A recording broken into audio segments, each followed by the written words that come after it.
Jnanakosha, Puranas.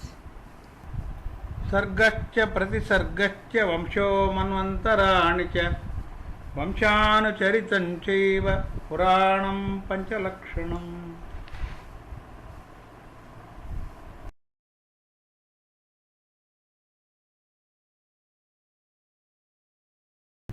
Vamana Purana, Prithudak Tirtha. Describing the majesty of Prithudak Tirtha, Mahadeva told the deities, all of you must pay a visit to this sacrosanct place of pilgrimage situated near Sanhitya reservoir. The day on which moon, sun and Jupiter unitedly come under Mrigashira Nakshatra is called Akshaya Tritiya. You must go to that sacred place and perform Shraddha of your ancestors. All the deities led by Indra went to Kurukshetra where Prithudak was situated. Brihaspati was also present with them. After taking their bath, the deities requested Brihaspati to enter into the Mrigashira Nakshatra as directed by Mahadeva. Brihaspati agreed to do that and entered into the Mrigashira Nakshatra along with the sun and moon on Akshaya Tritiya. All the deities then worshipped their dead ancestors by offering pind comprising of sesame seeds and honey. The ancestors were pleased and presented manna to the deities. The deities in turn presented manna to Himalaya. Himalaya was pleased to have Manna as his wife. In course of time, 3 daughters were born to them. Birth of Uma and her marriage to Shiva. Manna gives birth to Uma.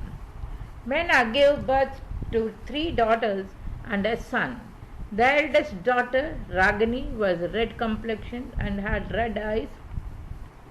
Kutila was fair complexioned and had beautiful eyes like that of lotus petals. The youngest daughter, Kali, was dark complexioned and had beautiful eyes like the petals of blue lotus.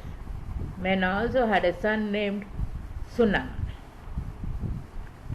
When all 3 of them were of 6 years, they started to do penance. The deities saw these beautiful girls and were enchanted by their beauty. Aditya and the Vasu Ganas took Kutila to Brahma Loka and asked Lord Brahma, O Lord, will this girl give birth to a son capable of killing Mahishasura? Lord Brahma told them that she was incapable of bearing the effulgence of Lord Shiva and hence she should be released.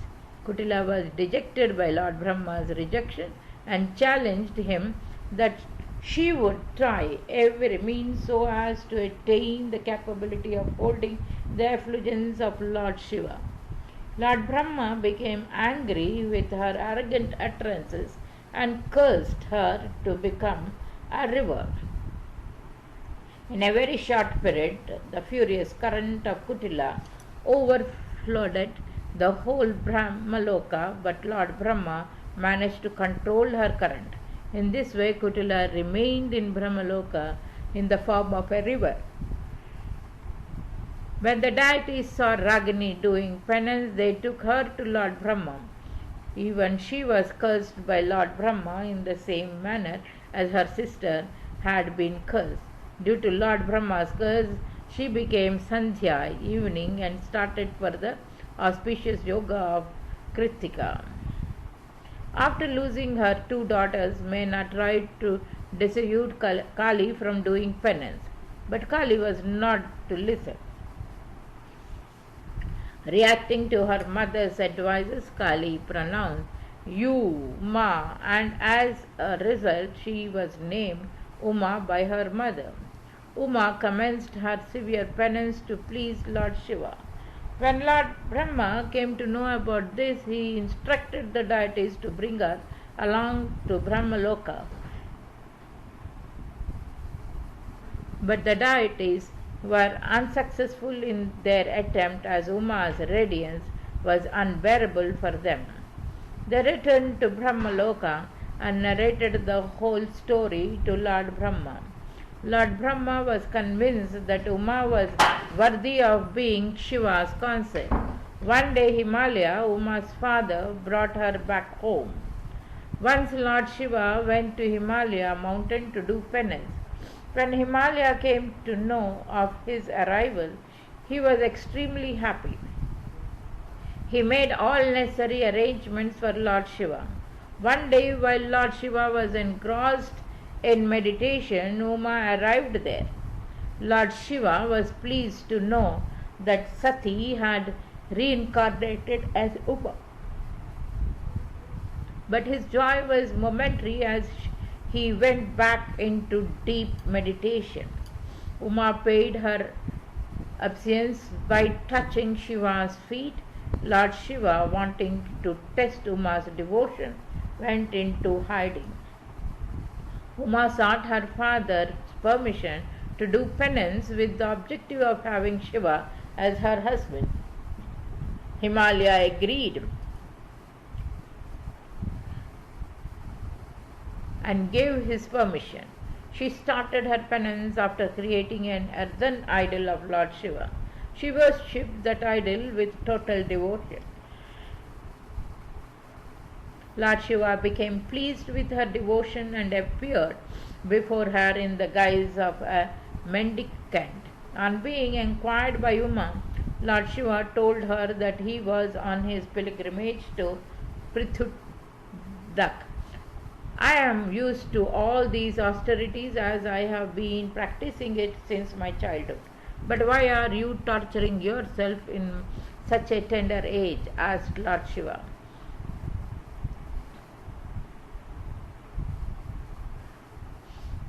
Lopa Prabha, Uma's companion, was also present there.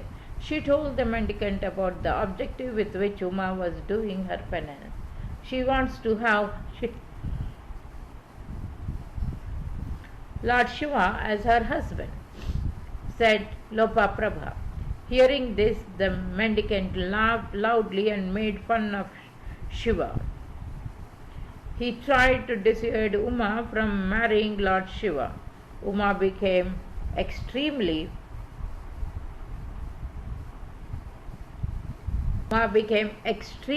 angry and asked the mendicant to keep mum. But when the mendicant continued with his abuses, she got up and tried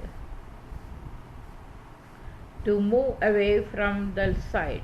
Lord Shiva became pleased by her total devotion and appeared in his real form. He assured Uma to go back home and said, I will send the sages to your house with a marriage proposal. The idol which you have been worshipping with such deep devotion would become famous as Bhadrashwar. Uma returned home and Shiva proceeded on his way to Prithudak. Lord Shiva sends marriage proposal. After paying a visit to Prithudak Tirth, Lord Shiva returned to his abode. At that time he was living at Mandar mountain. After Lord Shiva's contemplation, the Saptarishis arrived. After the formal salutations, Lord Shiva told the sages that his wife Sati has reincarnated as Uma. All of you must go to Himalaya and request him to marry his daughter to me, said Lord Shiva. The Saptarishis abided by his instructions. All of them went to Himalaya with Shiva's proposal. When Uma came to know about this, she was quite pleased but did not reveal her emotions. Himalaya was in a dilemma. He did not know whether to refuse or accept the marriage proposal. The Meru mountain advised him to go ahead with the marriage, as it would not be proper to refuse the Saptarishis. Mena, Himalaya's wife, said, O Lord of the mountain, the dead ancestors gave Uma to me on the condition that I would get her married with Shiva. The son born to her would kill the demon, Mahishashura or Tarakashura. At last Himalayas agreed. The Saptarishis were pleased and chose an auspicious moment for the marriage ceremony. They said Shiva would marry your daughter on Maitreya Muhurta.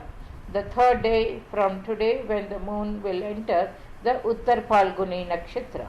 After saying this, the Saptarishis returned to Mandar mountain and gave the good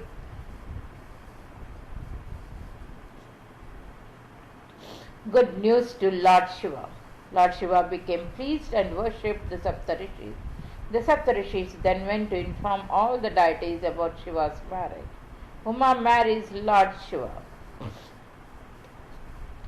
Lord Vishnu, Brahma, the deities and the Ganas were pleased to hear about Shiva's marriage. Lord Shiva went to his abode Kailash mountain to perform preparations for the marriage ceremony.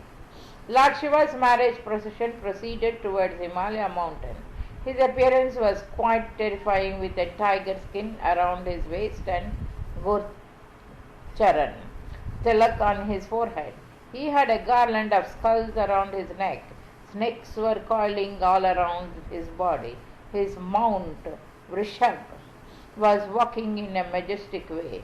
The marriage procession comprised of the deities, yakshas, demons and his ganas.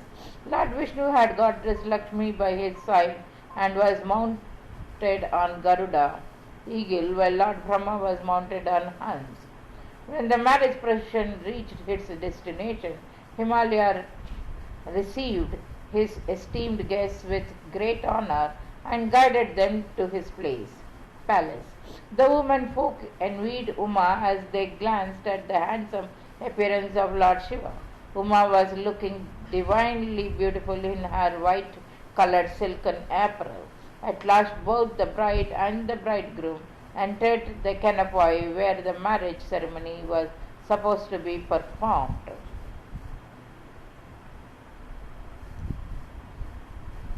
Himalaya, placing Uma's hand in Shiva's, requested him to accept her as his wife. Lord Shiva said, "O king of the mountains, despite being homeless, I agree to accept your daughter as my wife." After that, both Shiva and Uma tied the nuptial knot and circumambulated the sacred fire for 3 times. Both of them made offerings to the sacred fire. As Uma touched Shiva's feet, Lord Brahma got a chance to have a glimpse of her beautiful face. He was so infatuated by her divine beauty that he ejaculated. Nobody except Lord Shiva was aware of this incident. Lord Brahma tried to conceal his ejaculated sperms under the soil, but Lord Shiva prohibited him from doing so and said, "Don't destroy this virya. From it would manifest 8,000 Bhalakyas." Lord Shiva's prophecies came true, and in a very short time 80,000 Bhalakyas appeared there. Lord Shiva then returned to Mandar Parvat accompanied by his consort Uma. Vishwakarma constructs a palace. After reaching Mandar mountain, Lord Shiva instructed Vishwakarma to construct a home. Vishwakarma constructed a spacious home for Shiva, which was spread in the area of 64 yojanas. The home was decorated with swastik symbols and its walls were made of gold. One day Lord Shiva jokingly referred to Uma as Kali because of her dark complexion. But Uma did not take his comments lightly and told Shiva that she was going to the Himalayas to do her penance, so that he did not dare to call her by that name again. Thus Uma went to Himalayas mountain and commenced her penance. Standing on one feet, she engaged herself in severe penance. One day a lion arrived and, seeing Uma standing on one feet, waited patiently for the moment when she would lose her balance and fall into its clutches. Uma continued with her penance for 100 years by continuously chanting the sacred Brahma mantra. Pleased by her devotion, Lord Brahma appeared before her and asked what she wished for. Uma first of all requested him to bless the lion with immense power. She then requested him to bless her with a golden complexion. Lord Brahma blessed her and disappeared. She abandoned her dark complexion, skin from which manifested Kaushiki. Now her complexion turned golden due to Lord Brahma's blessings. Indra appeared before her and sought her permission to take Kaushiki along with him. Uma gave her consent without any hesitation. Indra took Kaushiki to Vindhya mountain and requested her to stay there. He said you would become famous as Vindhya Vasini and would be revered even by the deities. He presented a lion to her and went back to his abode. On the other hand, Uma returned to Mandar mountain and lived happily. Lord Shiva became so deeply attached to her that he forgot about his duties, and as a result of which the whole world became disturbed. The deities became scared by his development and went to seek Lord Brahma's advice. Lord Brahma went to Mandar mountain accompanied by all the deities. They tried to enter Shiva's abode, but Nandi, Shiva's mount, did not let them in. Helpless, all of them waited eagerly for the time Shiva would come out. Agni, seeing rows of swans coming out from Shiva's abode, disguised himself as a swan and thus managed to get inside. He went near Lord Shiva and said, "O Lord, the deities are anxiously waiting for you outside. How come you are not aware of this?" Lord Shiva immediately got up and ran towards the deities. Indra and other deities were scared at the prospect of losing heaven to Lord Shiva's progeny. So they requested Lord Shiva not to procreate any child from Uma. Lord Shiva agreed but asked them as to who was capable of holding his outflowing sperms.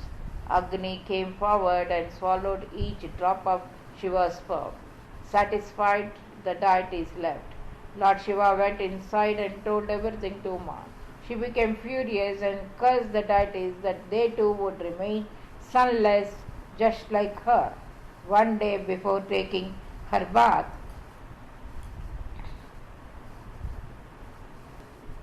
Uma applied Upton mixture of sandalwood, turmeric on her body. She then peeled off the paste from her body and made an elephant-headed image from it. Malini, her companion, assisted her in taking bath. Malini was smiling all the way while as Uma was taking her bath. Uma became curious and wanted to know the reason of her strange smile. Malini told Uma about her firm belief that one day she, Uma, would definitely become a mother.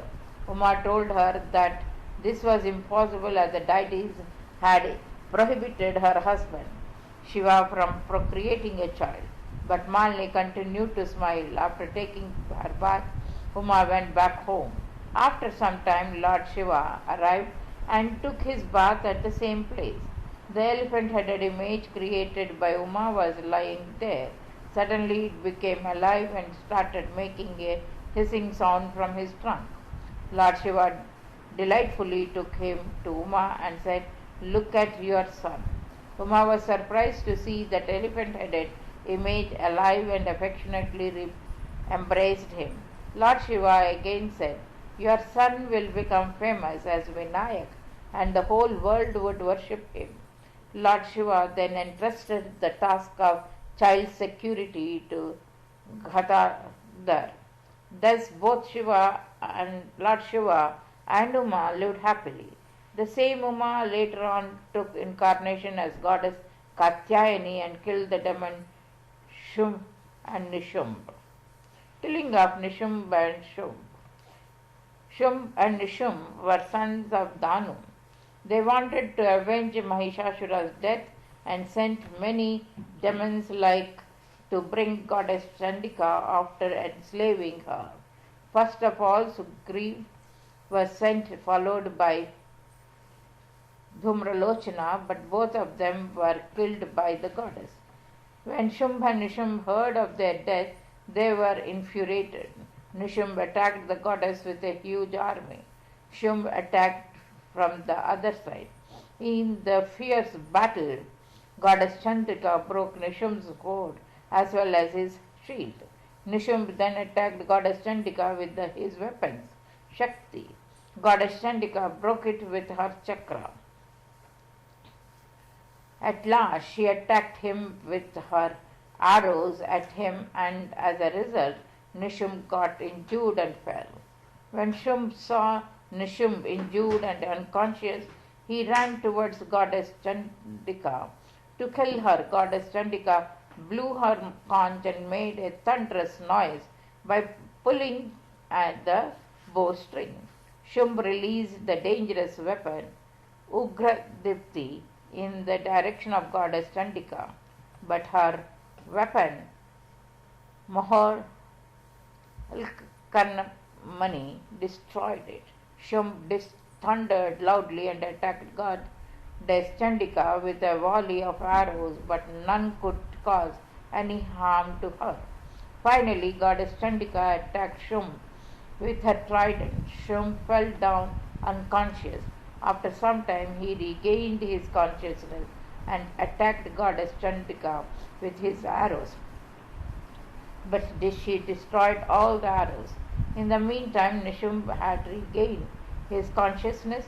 He got up and attacked Goddess Chandika with his trident.